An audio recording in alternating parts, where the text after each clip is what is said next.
तो गाइस अभी हम लोग देखेंगे स्नेक बाइट। तो हम लोग इसके बारे में थोड़ा सा डिटेल डिस्कस करते हैं। तो बेसिकली जो स्नेक बाइट होता है, अगर पेशेंट कोई भी पेशेंट आता है, अगर उसमें टू फैंक्स मार्क्स रहते हैं, टू फैंक्स मार्क्स वहाँ पे लोकल स्वेलिंग होती है, लिम्फेडेनोपैथी वगैरह दिखती है अपने को, ठीक है। उसके बाद पेशेंट का पीटी आईएनआर जो होता है डी रेंज दिखता है, मतलब आईएनआर ग्रेटर देन 1.2 दिखता है, पीटी जो होता है ग्रेटर देन 4 to 5 सेकंड होता है, प्लेटलेट्स लेस देन 1 लाइक होता है, ठीक है। तो उसके बाद पेशेंट में सिम्टम देखने का, पेशेंट में हाइपोटेंशन है क्या, पेशेंट में टोसिस है क्या, पेशेंट में ऑप्थेल्मिया है क्या, ओलिगोयूरिया है, हीमेटूरिया वगैरह तो नहीं है, पेशेंट का क्रिएटिनिन बढ़ा हुआ है क्या, पेशेंट का क्रिएटिनिन काइनेज बढ़ा हुआ था। क्रिएटिनिन काइनेज बढ़ना मतलब वहाँ पे रेब्डोमाइलोसिस वगैरह हो रही है, या हाइपरकैलेमिया मतलब पेशेंट में रेब्डोमाइलोसिस हो रही है, क्योंकि मसल डैमेज होती है तो वहाँ से पोटेशियम निकलता है। तो यही सब पेशेंट में देखना है, टोसिस दिखना है, ऑप्थेल्मिया दिखना है, हाइपोटेंशन दिखना है, शॉक में जा रहा है पेशेंट का, ओलिगोयूरिया है, हीमेटूरिया, इंक्रीज क्रिएटिनिन काइनेज, ठीक है, हाइपरकैलेमिया, ये सब चीज़ें अपने को देखना है पेशेंट में। उसके बाद 20 होल्ड जो क्लोट टेस्ट इसमें होता है हम लोग को, वो भी इसमें देखना होता है, पर हम लोग को ज़्यादा वेट नहीं करना है। अगर पेशेंट में साइन सिम्टम है तो हम लोग को तुरंत एएसवी स्टार्ट करना है।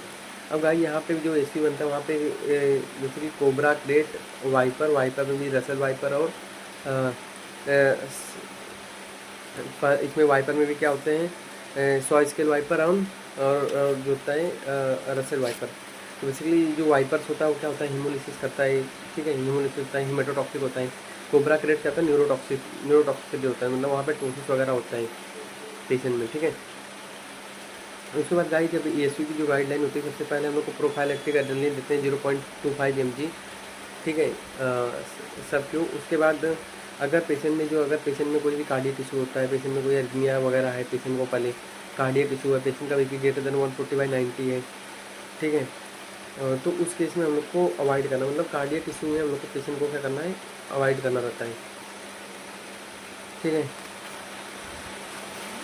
ये हो गया गाइस। उसके बाद ये होता है, उसके बाद हम लोग पेशेंट को इंजेक्शन, टीटी इंजेक्शन, एंटीबायोटिक, ये वाला सब देते हैं पेशेंट में। अब हम लोग आते हैं सबसे पहले न्यूरोटॉक्सिक पे।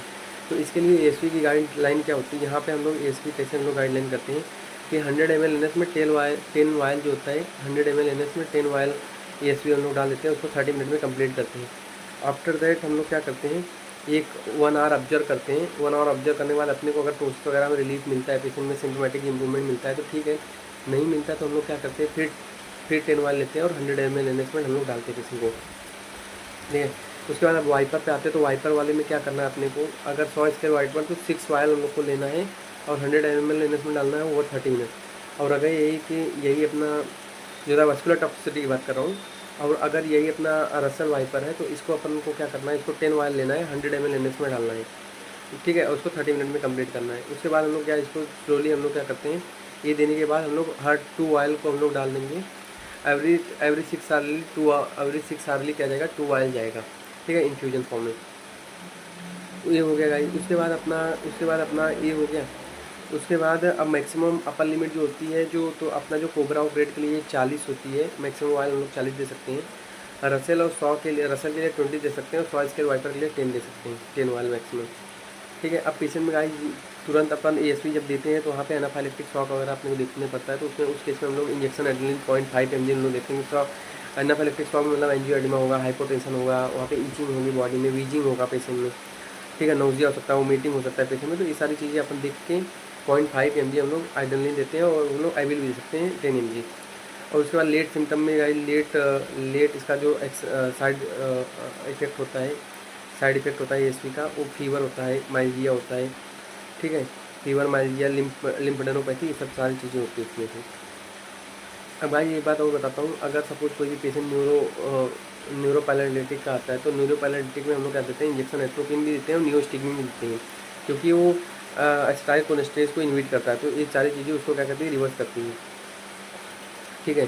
तो एक पैरासिम्पेथोलाइटिक होता है बेसिकली एट्रोपिन, तो इसमें हम लोग 0.6 mg देंगे atropine, followed by 1.5 mg neostigmine देंगे। उसके बाद हम लोग क्या करते हैं, 0.5 mg neostigmine with 0.5 mg atropine हम लोग फॉलो करेंगे, 5 मतलब 5 इसका हो जाएगा, रिपीटेशन जाएगा। उसके बाद गाइस ये हम लोग ने देख लिया। देन गाइस इसके बाद हम लोग अगर सपोज अगर पेशेंट ठीक नहीं हो रहा, टोसिस वगैरह रिलीफ नहीं हो, तो हम लोग क्रेट वगैरह देखेंगे, तो उसमें 10% कैल्शियम ग्लूकोनेट वगैरह हम लोग देते हैं, 10 ml ग्लूकोनेट देते हैं, कैल्शियम ग्लूकोनेट ठीक है, उसको 10 से 5 मिनट में अपन कंप्लीट कर लीजिए, 5 से 10 मिनट में, ठीक है। उसके बाद गाइस यहाँ पे अगर पेशेंट में किडनी इंजरी दिख रही है, पेशेंट में ओलिगोयूरिया हो रहा है, पेशेंट में एसिडोसिस हो रही है, पेशेंट हाइपरकैलेमिया जा रहा है, पेशेंट का क्रिएटिनिन बढ़ रहा है, यूरिक एसिड बढ़ रहा है, यूरिया बढ़ रहा है, तो मतलब उसकी किडनी कहीं ना कहीं डैमेज हो रही है, तो उसके में हम लोग फोर्स डायूरेसिस देते हैं। अगर ओलिगोयूरिया है तो उसमें हम लोग क्या करते हैं 100 ml 500 ml एन में 20 पहले हम लोग लाइजिक देते हैं 40 mg, उसके बाद हम लोग सेकेंड क्या करते हैं 500 ml एन में हम लोग 20 ml क्या करते हैं सोडा बाइकार्बोनेट देते हैं, ठीक है। उसको 20 मिनट तक देखना है। उसके बाद हम लोग क्या करते हैं आरएल लेते हैं, आरएल में हम लोग 500 आरएल लेना है। 500 ml में यही 20 ml या फिर 20 मिली इक्विवेलेंट क्या करना है सोडियम बाइकार्बोनेट देना है, ठीक है। अगर उसके बाद और इसको भी अपने को क्या करना है इसको भी अपने को क्या करना है 20 मिनट में कंप्लीट करना है। उसके बाद अपना जो आता है उसके बाद हम लोग 5% डेक्सट्रोज में हम लोग क्या करेंगे 500 ml डेक्सट्रोज में ये करते हैं कि 500 ml डेक्सट्रोज में 5% वाले 10 ml KCl लेते हैं, उसको 90 मिनट में अपने को इन्फ्यूज करना हुआ 90 मिनट। उसके बाद गाइज अपने को क्या करना लास्ट में हम लोग क्या करेंगे लास्ट में हम लोग पेशेंट को हम लोग लास्ट में क्या करते हैं लास्ट में गाइज हम लोग को क्या करना पेशेंट में मनीटॉल देते हैं 150 ml ओवर 20 मिनट। तो बेसिकली फोर्स अल्कलाइन डायूरेसिस होता है, फोर्स अल्कलाइन डायूरेसिस होता है, तो इसको हम लोग ऐसे ट्रीट करते हैं। तो गाइज जो आपको समझ में आएगा तो this is all about the snake bite.